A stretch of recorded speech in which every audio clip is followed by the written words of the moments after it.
Hi Hawthorne and Sycamore, I'm going to finish hopefully our story today for the Skylarks ball. We've got a few little chapters left. We left it on a bit of a cliffhanger because Rupert has gone missing in action. They're all very hopeful that he's still alive and they think that they're going to find him. They're contacting all the hospitals, both in England and in Belgium and France, to see if there's a person that's been identified that could be him. Also, Vanessa and Simon's dad, has come home safely. He managed to make his way through Greece and travel along until he got back home. What else has happened? Peter's been accepted onto a scholarship to train in medicine in Oxford. So that's where we left it. Chapter 42. Mr. Rose. To lie out straight with clean sheets and solid roof, thought the young gunner in the French hospital. To know that it was over at last, and nothing more than a cost of an eye and a broken shoulder. Worth it, cheap at price. The pretty nurses who sent a message home, his family could stop worrying now. But the chap in the next bed wouldn't shut up, droning or singing, very quietly, not moving his lips or hardly changing a note, the same phrases over and over, like a mosquito. 3 little maids who, all unwary. Could you have a word, he said to a passing nurse. What, I'll be back in a minute. She was back in 10, saying, I'm sorry, we're terribly rushed. Is it your head? Are you in pain? No, yes, it's him in the next bed. Is he all right? She hurried as if it mattered then, bent over to look, checked a pulse and asked, why do you worry? He was sort of singing, he said, not liking to say he was driving me nuts. He stopped now. Mr. Rose, he heard her say very clearly, can you hear me, Mr. Rose? Squeeze my hand. Mr. Rose lay immobile and silent. Why do you call him that? He asked. But she frowned at him and shook her head and carried on holding Mr. Rose by his wrist, looking at her watch and counting. As a matter of fact, she didn't know why he was called Mr. Rose. She arrived only 2 days before and she hadn't time to speak to anyone properly. She didn't know that when he first arrived before they'd done anything about his fractured skull. Someone had asked, can you tell me your name? And quite a while later he croaked, Rosie. The patient who called her over was pretty stable. She knew, but this one was worried her and puzzled her, and suddenly she realised why.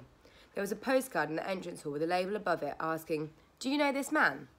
And she unpinned it in that morning to read it the back, a family plea for someone lost. How desperate had they been to write like that? She wondered halfway through and why choose here, out of all the hospitals in France and Belgium.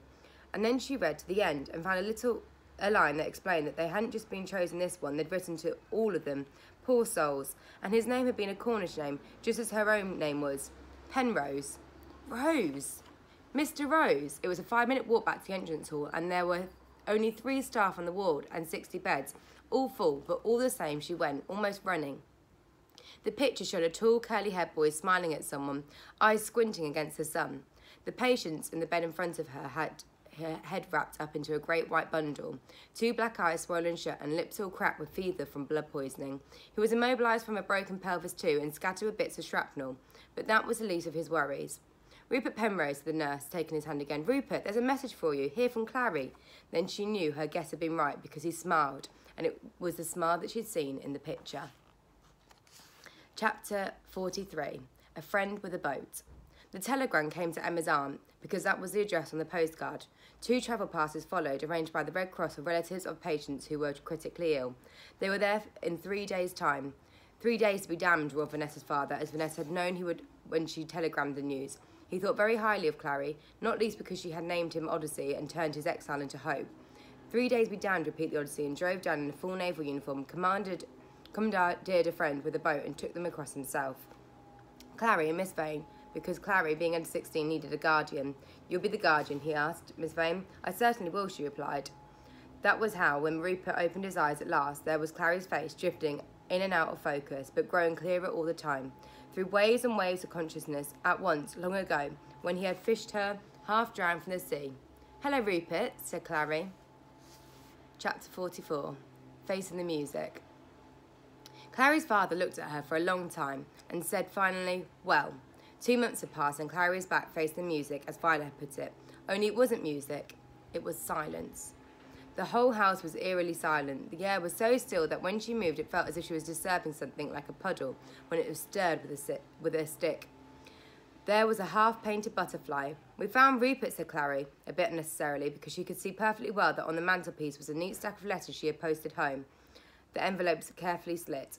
I don't know what I'm supposed to say to you, she said to her father. Have you been all right without me? I'm sorry if you were worried. Worried? I knew Rupert couldn't be dead, said Clary. If he'd been dead, we'd have known, wouldn't we? In what way? We'd have ached, I think. We'd have known somehow. Your grandfather's gone. Gone? More than a week ago. Did you know somehow? Did you wake? I thought not. I just came back from Cornwall. The funeral was yesterday. Clary stared at him, absolutely stunned. I'm sorry to have to tell you like this. Your grandmother is very much distressed. Since you finished with school, I think you should go there. You might be your son comfort. I don't know. That was the worst moment, as bleak as when the telegram came. But it passed, and Clary was grown up now. She put her hand on her father's arm and led him to a chair. She would have liked to have hugged him, but she knew that he would flinch away. Nevertheless, she held his hand gently and said, Poor grandmother, poor grandfather, poor you. What an awful time you've had. Does Peter know? Why should he?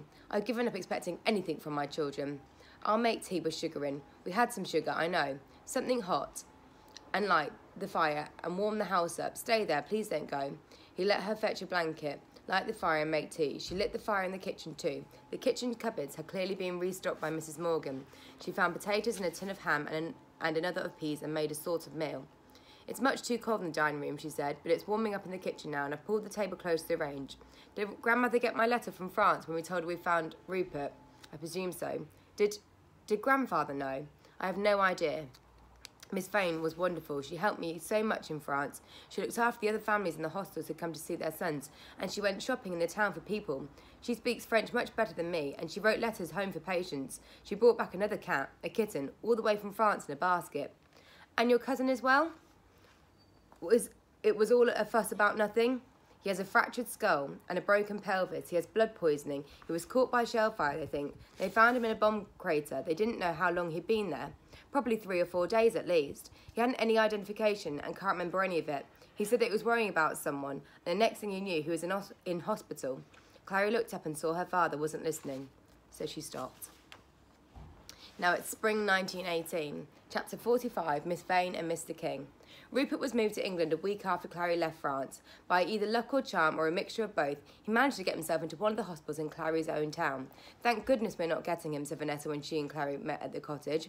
I thought you'd be disappointed, said Clary. You could have cheered him up. No, thank you, Vanessa replied. I tried cheering up that time he came on leave. It didn't work out very well. I don't think Rupert and I could cope with sponge baths and bedpans and just let me look under that dressing. Besides, I'm seriously thinking of giving it up. The bedpans and the dressing? No, the cheering. The last one I cheered up, that lovely dark boy who lost his arm. I taught him to drive, he was wonderful. He even managed the gears at the end. How was I to know he was engaged? How did you find out? She ambushed me, very cross. I hate being shouted at. Poor thing. I know, I felt like saying, he kissed me first, but I didn't want to show that I cared. Did you? No more than usual. Never mind. The good news is that Simon's being moved back from the front for a bit. Oh, when will this blasted war be over? And what will I do when it is? America will speed up the end. That's what everyone was saying in France. Perhaps. But I don't think the fast bit will be much fun. Talk about something else. What about, like, facing the music? Not very nice. A bit better now, though. Grandmother has come to stay so she can be close to Rupert.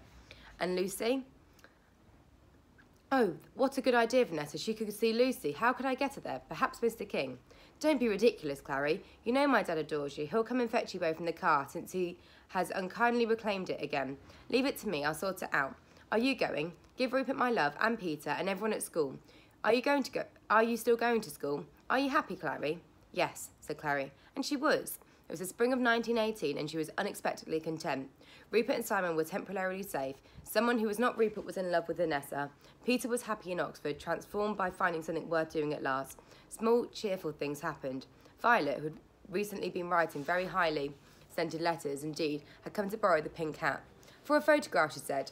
He had one in my tram's conductor's uniform, and he's had one by the shop, and now wants something fancy by the lilacs in the park. Is it all right that I borrow it? Of course, it's lovely. Didn't I say you could? Asked Clary, running to fetch it. But Violet, who is he? It's Eddie from those first socks I sent that were all your idea. I've had 11 letters now and 2 postcards with the same picture, and he's looking out for a shell case to make into a vase. The brass one's polished up lovely, he says. I'll tell them all about the Red Cross about him. I'm surprised Miss Vane hasn't told you. Clara was not surprised, because recently Miss Vane had developed a new interest of her own. When she had come back from England to find her cat stuffed to the cushion size, the earth box scrubbed white, and her black door repainted a beautiful emerald green, she had naturally invited Mr. King to dinner. He in turn had produced a perfectly respectable little dog cart, polished jester so he looked like a newly varnished black and white rocking horse, and taken her jaunting into the spring countryside. She returned looking 10 years younger and carrying a bunch of cowslips. "Good Lord, Miss Vane," exclaimed Clary's father indignantly, as soon as Mr. King drove away. "The rag and bone man." "He's actually a very knowledgeable art and antiques dealer," said Miss Vane proudly, "who prefers to source his own stock." "He sourced my piano," said Clary's father, who had never ever forgot or forgave. "It was entirely wasted and being ruined by damp," replied Miss Vane with spirit. "You've changed your tune." "Yes, I have, Mr. Penrose," agreed Miss Vane. "I'm happy to say I have." Clary's father was very much put out. In the past, he had never bothered to treat Miss Vane much more than considerately than he had Clary, but at the same time, the option that it might prove useful to marry her and that she would be grateful if he did had always been in the back of his mind. Now, he was suddenly alarmed, and he stood dithering in the street, half inclined to ask her now and secure her before she did anything rash, half inclined to rudeness. Rudeness won. "You want to make sure he doesn't sauce you, Miss Vane," he snapped, and to his dismay she laughed happily and said, "Oh, thank you, Miss Penrose," smelt her cowslips and tossed her head. "That silly woman Vane is scheming to marry the rag and bowman," he told his family at dinner that night. "Oh, good," exclaimed Clary. "Violet and I can be bridesmaids." "I told you years ago you should snap her up," Clary's grandmother said calmly. "As usual, you ignored me, and as always, I was correct. Instead, you let this house get into a dreadful state and left it for me to put right." "It was perfectly satisfactory," said Clary's father grumpily. "It was a disgrace," said Clary's grandmother. She had always been a woman who liked her own way, and as soon as she arrived, she had set about getting it. She couldn't bear cold rooms and detested damp beds, and she didn't like the wallpaper peeling off the walls and the corners. She also liked 3 hot meals a day, flowers in the windows, clean rugs and polished floors. "You can't find people to scrub for love nor money these days," Mrs. Morgan told her, but grandmother had found them. Within a week of her arrival, she had the rooms turned out, all the chimneys swept, the paintwork washed, and the paper glued back up. "I've ordered coal and wood and kindling and opened an account at the general stores," she told Clary's father, who was so torn between temper and sulking that he didn't know what to say. "Also, Mrs. Morgan's neighbour's niece is coming in for 2 hours every morning to help with the fires and 2 hours every evening to help with the supper, and in between I will cope." He said, sneezing at the smell of polish and glancing ungratefully at the daffodils glowing in the window. "As long as I'm not expected to pay for this, I suppose I will have to agree." "Of course you're expected to pay for it. What on earth is the matter with you?" demanded his mother. And so he said he had to go out, and then fell over Miss Fairfax on the doorstep. "I've come to see what's going on with Clary," said Miss Fairfax. "I haven't the faintest idea," said Clary's father, and almost ran away. Miss Fairfax had not wasted any time on idle gossip. It had not gone unnoticed at school that the dark horse had vanished, and she was quite determined to find out more. "Quite a number of people went out of their way to help your granddaughter," she told Clary's grandmother severely, and naturally had been disappointed to find that they were wasting their time.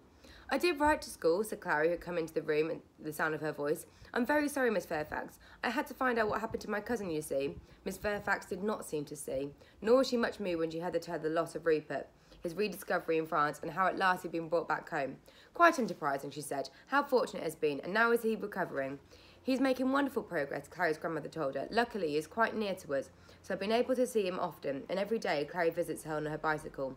"Every day?" asked Miss Fairfax, turning to look at Clary. "Is that really necessary?" "It is not. Now he is well, rather a fuss." At this terrible word, Clary blushed red with shame and could no longer look at Miss Fairfax. Peter was even more direct, and he did it in front of Rupert, now promoted to crutches and encouraged to try them outside. "You've got too comfortable, grandmother fussing over you," he said to Clary, "and Rupert here held captive so you can have fun playing nurses." "Shut up, Pete," snapped Rupert, who had reached the getting well stage and feeling like a tiger constantly prodded with a stick.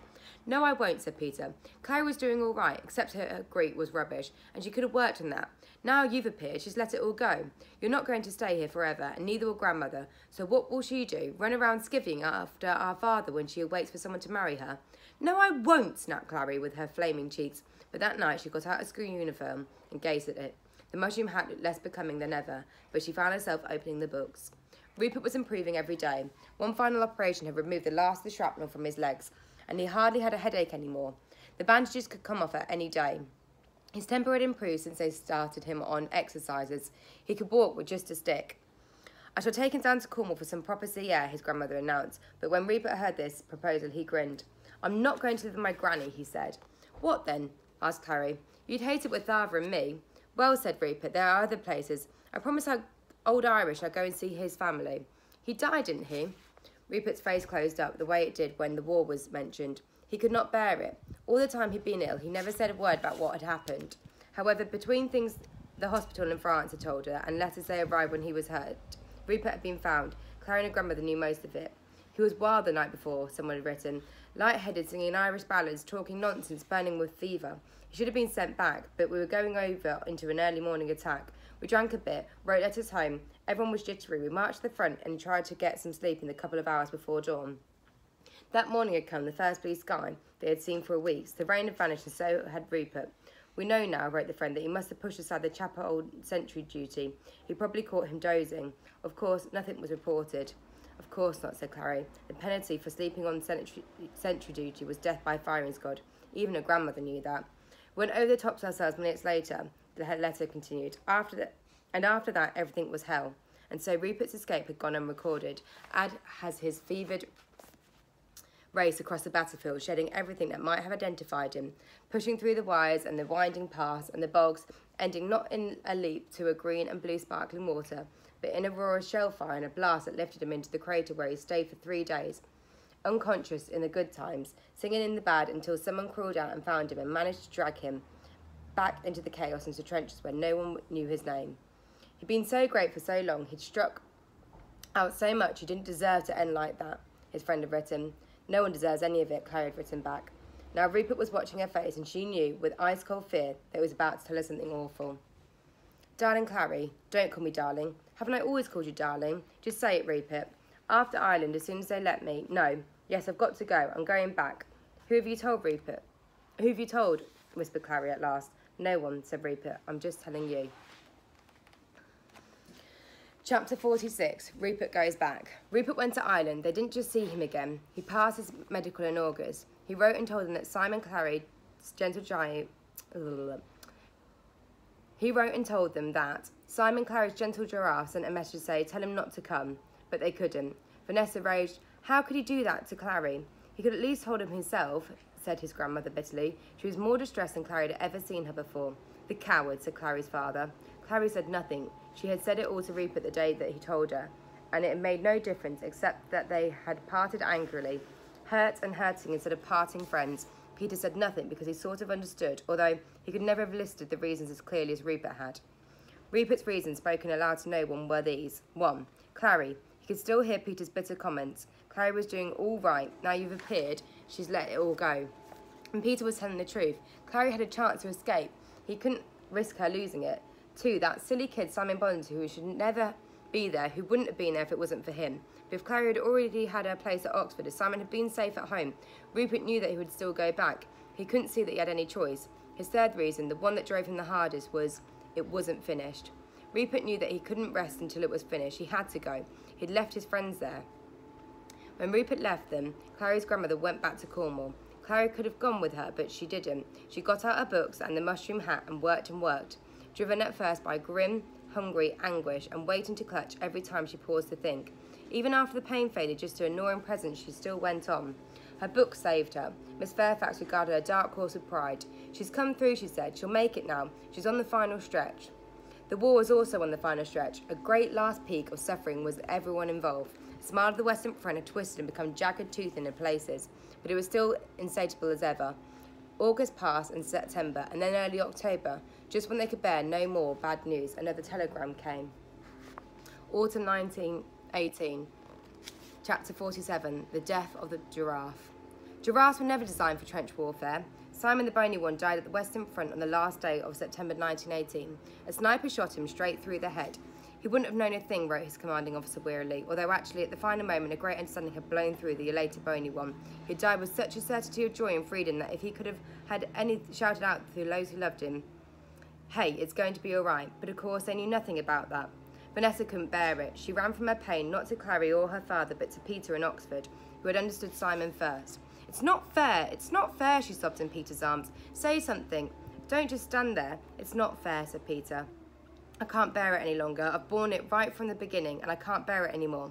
Simon never should have been there. Why did he have to go? Rupert, wailed Vanessa, answering herself. All Rupert's fault, that's why. Or why did he have to love Rupert? He always did, said Peter, right from the beginning. I know he told me, sobbed Vanessa, weary with tears. And now look what's happened because of it.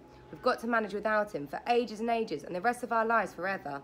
And always, and I can't be bothered. In spite of anything, Peter grinned at that.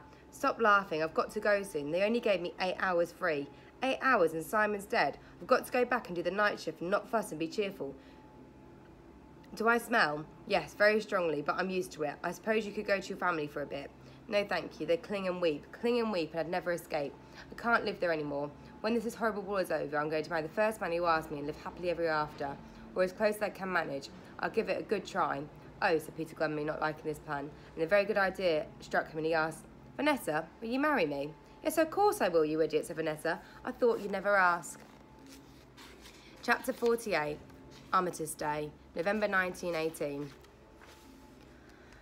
And so they reeled through October, and in November the war ended, and Vanessa, hearing rumours of what was coming, borrowed a motorbike and rode through the night to her family on the cottage on Armistice Day.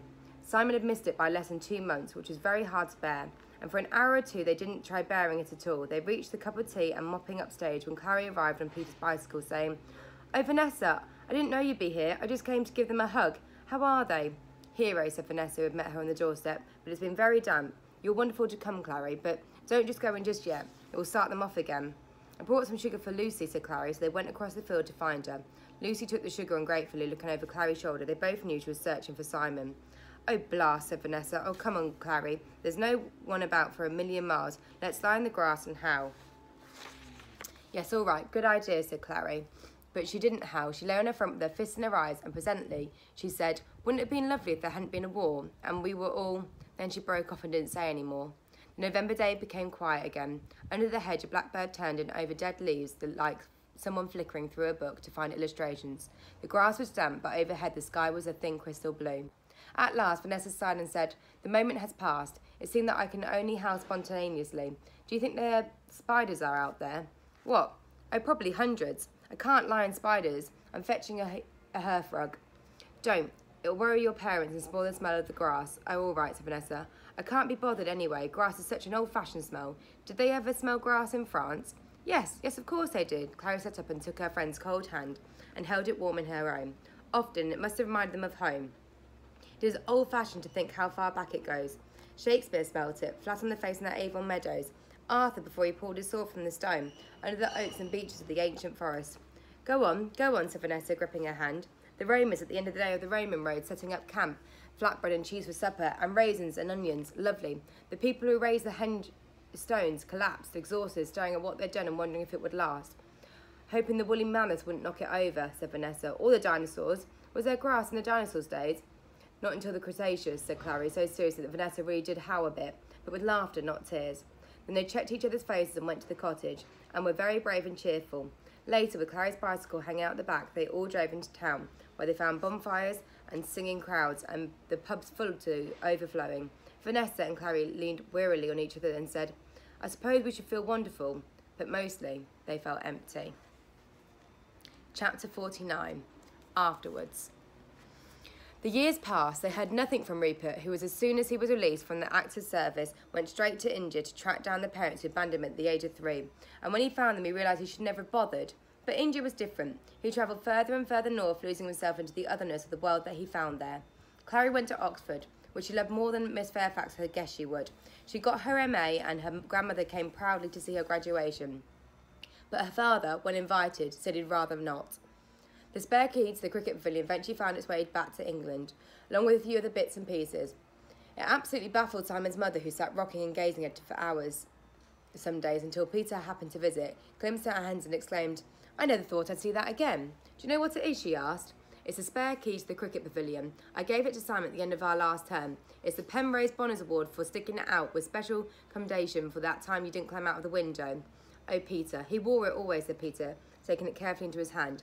He put it on as soon as, for a moment, the memory of Simon's incredulous beaming smile as he saw his first friend had given him the chance for Peter to have pressed his fist to his eyes. He put it on straight away, he continued after a minute. As soon as he got it, he was the best. It wasn't a joke. There were lots of jokes, but that wasn't one of them. And still holding the key, he told Simon's mother about clearing the common room chimney with the rocket, and the way that they sung together in the chapel, and the beer bottles under the floorboards, and how Rupert had taught them to fan dance for the 3 little maids from school, and the way Simon used to laugh until tears ran down his face, and how they stuck out school together, and how Peter couldn't have done it without Simon at his side, and that's why he'd been given the award. You should put it on a new string and wear it sometimes, he said as he very gently gave back the key back and stood up to go. And she said, yes, I will. I will. After Peter had gone that day, Vanessa and Simon's mother and father, whom Clary had named Odyssey, told each other how thankful they were that Vanessa was marrying Peter and how good it would be to have Clary in the family forever. And after that, they began to get better. There were lots of weddings. Violet borrowed Clary's pink cat again. It was her something borrowed. I look washed out in white and I'm not wearing a veil, she said, very jaunty in a pink beret and high heels. Miss Vane, however, had snow white silk with Clary and Violet for bridesmaids, and she was invited, Mrs. Morgan. Mrs. Morgan rose magnificently to the peace offering and gave the bride a lucky horseshoe, one of the collection of those she had made herself. She gave another one to Peter when he and Vanessa married. I never thought I'd see the day, she said as she handed it over, and Peter said neither had he. He and Vanessa nailed their horseshoe over their door of their small, cheerful house in Oxford. There they lived together very happily, with a room for Clary in the attic whenever she wanted it, and a great many books, the most wonderful being the one that Peter and Clary wrote together. It was called Origins of Nomenclature in the Animal Kingdom. Clary Penrose, M.A., and Peter Penrose, Dr. Phil. It was a book that they had planned to write together when Clary was 11. Clary was a teacher, she loved it, as she had done ever since the first Grace twins had exclaimed, "Now I understand." Peter eventually became a professor, which did not surprise anyone. His home was filled with children, as well as books. First Janie, after Peter's mother, and then Beatrice after Vanessa's, and then at last little Simon, who came with a surprise twin brother. The moment Clary heard of the second baby's arrival, which was about 3 minutes after he was born, she exclaimed, "You'll have to call him Rupert." And Vanessa and Peter, still blinking with shock, recovered and agreed. The arrival of the new Simon and Rupert for the world to enjoy caused Vanessa such pride and delight that she put a notice on the birth in the Times, in the hope that Rupert might see it. Penrose to Peter and Vanessa, twin boys, Simon and Rupert. Clary said we had to call him Rupert. 21st of June, 1924. That was the what's the word called? The announcement in the newspaper. Vanessa went to the expense in his hope that somehow the news would reach Rupert in India. At this time, Rupert was working in a tea plantation at the foothills of the Himalayas. It was beautiful there, and he thought how much Clary would love it. He thought of Clary often, more and more of the happy times and less of the last dreadful days together when she had begged him not to go to France, and he had told her to stop clinging and walked away and left her. In those days, for the British in India, a large amount of news came from home via the Times newspaper. It was read and passed around, ringed in pencil, underlined and scrutinised for familiar names by everyone from England who got hold of it. So it wasn't surprising that someone said to Rupert, "Oi, is this you?" And there, Silken and Blue was his name, and Peter and Vanessa and Simon, who had loved him, and Clary, who, it seemed, had forgiven him after all. So he sent a telegram back to England saying, "Congratulations and love to everyone. Re Simon and Rupert." Perfect. Chapter 50. Love to everyone. Not long after the birth of the latest Penrose baby, Charles, after Charles Darwin, Peter and Clary's grandmother died. For the last few years, she had lived in Oxford within reach of Clary and Peter and the children, and with Lucy, now aged 29, in a small field close by. From the very beginning, she had loved being a great-grandmother. She had named herself Great Granny and adored her great-grandchildren so completely and uncritically that she had astonished herself. "I never used to be like this," she thought sometimes. "I've mellowed."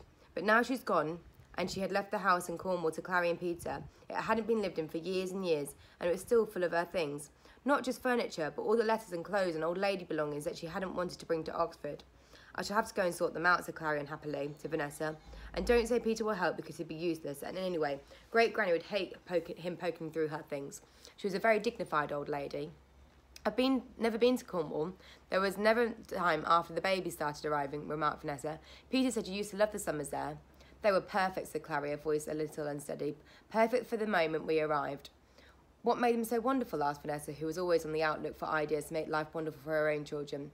"I hope whatever it was is still there. Perhaps one day we could." "Oh, I'm sorry, Clary." For Clary quite suddenly was rubbing tears away. "I'm an insensitive hag," said Vanessa repentantly. "Poor Great Granny. But she was very old, Clary darling, and happy right to the end." "I know. It's not Great Granny," said Clary, sniffing damply. "I was just remembering.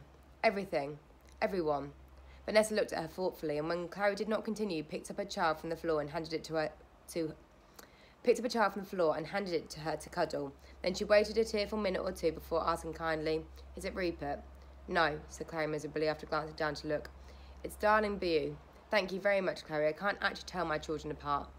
And you know quite well what I meant." "Yes, I do. Yes, it is Rupert. All right there, Bea." Bea nodded. All Vanessa's children were used to cuddles, especially at times like this. The sleepy end of the day between suppers and stories, Bea put her thumb in her mouth and tucked herself comfortably under Clary's chin. She was a warm, solid child, very comforting, and Clary hugged her as she continued slowly. Cornwall and Rupert are all mixed up together, and it was so long ago, and magical. It'll be all changed now, but it was the best place in the world. We longed for it all winter. The moorlands and the sea, then the little town, and the train pulling into the station. That will still be pretty much the same, Clary. And Rupert waiting there. Bloomin' Rupert, said Vanessa. Clary did not argue, just dropped her head a little. Did he always matter so much? Yes, said Clary. It was very different to describe what Rupert's sunlit welcome had meant after long unloved winters of her childhood. But nevertheless she tried. The grandparents were so remote, you see. Most of the time Peter lived in his own world too. And father neglected you completely, said Vanessa calmly, according to Peter. It wasn't that bad, but it was lonely, and then Rupert every summer, so pleased to see us. Such a welcome, laughing, kind and funny and fun. It was so blissful to be talked to and teased and hugged and bothered about.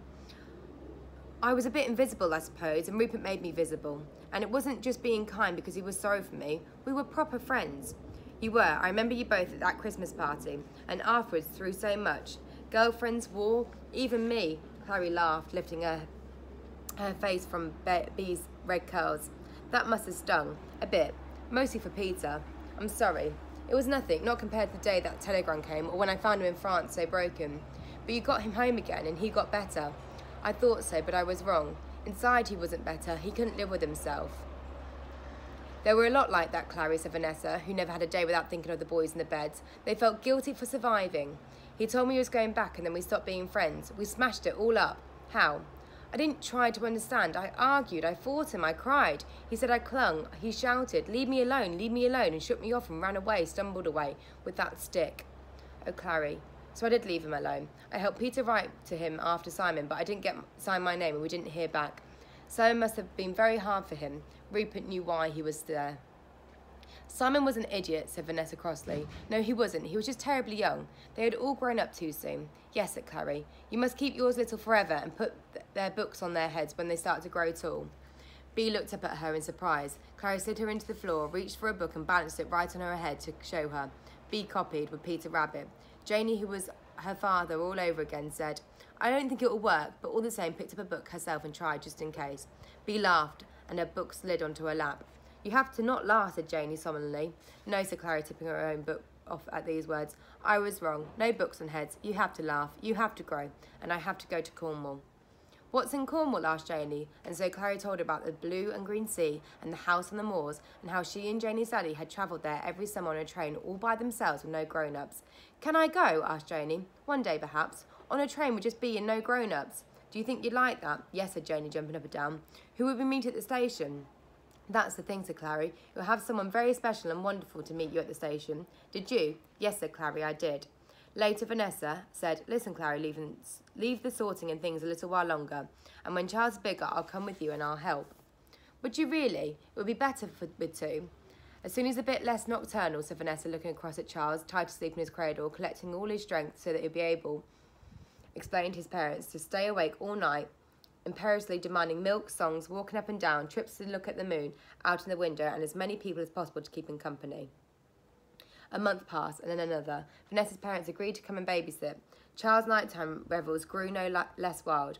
Worse, according to his mother, but suddenly she gave up waiting for him to change and said, never mind, Peter will cope. He's brilliant with children. It's amazing how he knows how to manage. It's not, said Peter. I just think of my own father and do the exact opposite. Peter's father, when invited to visit his grandchildren, always blanched and said, good Lord, very kind, I don't think so. So it was arranged, and a date was chosen, everything planned, except that Vanessa changed her mind over and over between going by trains. Such a bliss to just sit, and driving down because a car would be so useful when they got there. But at last she decided on the train, and the bags were packed, and their tickets were bought, and the grandparents installed, and Peter drove them to the station. Clary and Vanessa found an empty carriage and put their bags on the saggy string luggage rack overhead, and the doors began to slam all along the train. And the guard raised his whistle to his lips, and Vanessa said suddenly, you know, Clary, I think you should drive after all. And before Clary could say a word, she jumped off, and a second later the train pulled out of the station. Clary sat quite stunned, staring out the window and outside. The half-familiar landscape went floating by, and she fought back tears as the memories came pouring in and filled the empty carriage with the clamour. At first they overwhelmed her, but as the journey passed she untangled them one by one and held them in her thoughts. Her father handing her the sovereign, stepping back with a relief in his solitary world. Peter, white-faced and enduring, happy now at last. Simon, dear gallant Simon. Rupert, the bravest and the kindest, who all through her childhood never failed her once. For years she believed she would never see him again, but since the arrival of the twins she had known he still thought of them. Perhaps one day, thought Clary, remembering the telegram of congratulations he had sent back to Oxford, signed off in the old familiar Rupert way. Love to everyone. Love to everyone. Love to everyone. Love to everyone, echoed the train, and Clary drifted into sleep. Got her off? Peter asked, reappearing on the platform as soon as Clary's train had disappeared. Yes, but her face. I had to leave it the last half second, in case she ran after me. I've just telegrammed that she's on time. This is easily the most difficult cheer-up yet. The lies we've told about the poor little Charles. For months he's been the best behaved of all of them. Doesn't matter. Worth it. Is it going to be all right, Peter? Yes, said Peter. It's going to be all right. Clary awoke with a start. They were nearly there. There were glimpses of sea brighter even than she remembered, and red rooftops in the distance coming closer. And the train was slowing with great gusts of steam, and despite that had happened, the familiar joy was growing and growing, so she could hardly wait to tug down the window and open the door and jump out at the little station. And there was something hurrying over the footbridge, and he reached the train in time to swing her down onto the platform. She could feel him laughing as he held her and said, "Clary, darling, Clary." And it was Rupert. And that is where the story ends. I hope you enjoyed it as much as I have. And I will see you all in 6 weeks' time when you're all going to be year sixes. Can you believe it? Stay safe and have a lovely summer. Bye, Hawthorne and Sycamore.